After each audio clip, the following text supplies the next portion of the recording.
নমস্কার বন্ধুরা, আরও একটি নতুন ভিডিওতে আপনাদের সবাইকে স্বাগত। আজ আমি আপনাদের তৈরি করে দেখাবো মাত্র 1 কাপ কাঁচা চাল দিয়ে একটি দুর্দান্ত স্বাদের নাস্তার রেসিপি, যেটা কি সকালে জলখাবারেও খেতে পারেন বা রাত্রে ডিনারেও খেতে পারেন। এই রেসিপি তৈরি করতে একদমই ঝামেলা নয়, আর খেতে যতটা টেস্টি হয় ততটাই কিন্তু দেখতেও সুন্দর হয়। আর বাচ্চাদের যদি এগুলো বানিয়ে দেন, বাচ্চারা কিন্তু এগুলো দেখা মাত্রই কিন্তু খেয়ে নেবে, কারণ এটি দেখতে এতটা সুন্দর হয়, বাচ্চাদের তো খুবই পছন্দ হবে। তাহলে বন্ধুরা আর বেশি কথা না বলে চলুন তাহলে শুরু করা যাক আমার আজকের এই ভিডিওটি। সবার প্রথমে আমাদের যেটি প্রয়োজন সেটি হচ্ছে কাঁচা চাল। এখানে আমি 1 কাপ পরিমাণ নিয়েছি চাল। তো এখানে আমি যেই চালটা ব্যবহার করেছি এটি আতপ চাল ব্যবহার করেছি, আপনারাও অবশ্যই এখানে আতপ চালটা ব্যবহার করবেন। এবার এই চালটিকে ভালোভাবে পরিষ্কার করে ধুয়ে ভিজিয়ে রেখে দেব 2 থেকে 3 ঘন্টা মতো। এতে করে চালটা খুব ভালোভাবে ফুলে উঠবে। দেখতেই পাচ্ছেন এখানে 2 থেকে 3 ঘন্টার মধ্যে কিন্তু চালটা খুব ভালো মতো ফুলে উঠেছে। এবার একটি গ্রাইন্ডিং জারের মধ্যে এই চালগুলোকে নিয়ে নেব। আর আমি এখানে অল্প পরিমাণে তৈরি করব, তাই এখানে চালের পরিমাণটা কম নিয়েছি। আপনারা যদি বেশি পরিমাণে তৈরি করেন তাহলে চালের পরিমাণটা অবশ্যই বেশি নেবেন। এবার এর মধ্যে 2 টেবিল চামচ পরিমাণ জল দিয়ে একটি ঘন পেস্ট তৈরি করে নিলাম। তবে কিন্তু পেস্টটা আমাদের একদমই স্মুথ হতে হবে, এখানে কিন্তু চালের দানা ভাব থাকলে চলবে না। এবার এর মধ্যে দিয়ে দিলাম স্বাদ মতো নুন, আর দিয়ে দিচ্ছি এর মধ্যে পরিমাণ মতো গরম জল। তবে আমি এখানে যে জলটা ব্যবহার করছি সেটি গ্রাইন্ডিং জারটা ধুয়ে দিয়ে দিচ্ছি, মানে 1/4 কাপ পরিমাণ এখানে আমার জল লেগেছে। তো এবার আমাদের এটিকে খুব ভালোভাবে ফেটিয়ে নিতে হবে। আর বন্ধুরা, আপনারা এখানে চাল ভিজিয়ে চাল পেস্ট করে তৈরি করা ঝামেলা ছাড়াই আপনারা কিন্তু চালের গুঁড়ি দিয়েও তৈরি করতে পারেন। তবে চালের গুঁড়িটাকে কিন্তু আপনাদের অবশ্যই সামান্য পরিমাণ নুন দিয়ে গরম জল দিয়ে আপনাদেরকে মেখে নিতে হবে। আর বন্ধুরা, এই ব্যাটারটির মধ্যে মাখতে মাখতে আমি 1 টেবিল চামচ পরিমাণ সাদা তেল দিয়েছিলাম, তো সেটি স্কিপ হয়ে গেছে, তার জন্য দুঃখিত। আপনারা অবশ্যই এখানে 1 টেবিল চামচ পরিমাণ সাদা তেল মিশিয়ে নেবেন।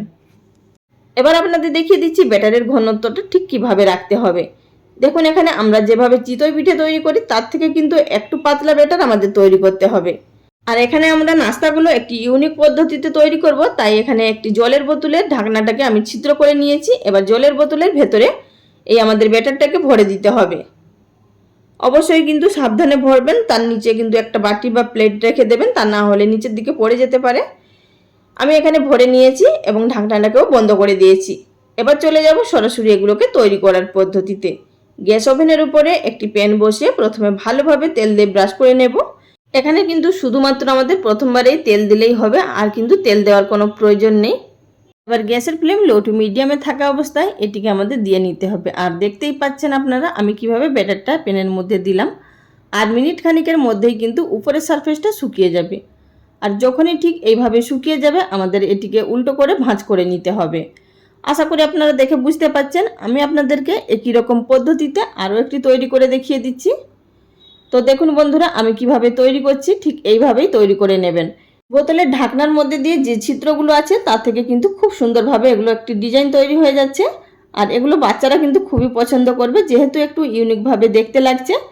আর এগুলো তৈরি করার সময় আলাদা করে কোনো রকম তেলের প্রয়োজন হবে না, যেহেতু আমরা ব্যাটারটি তৈরি করার সময় তেল দিয়েছিলাম।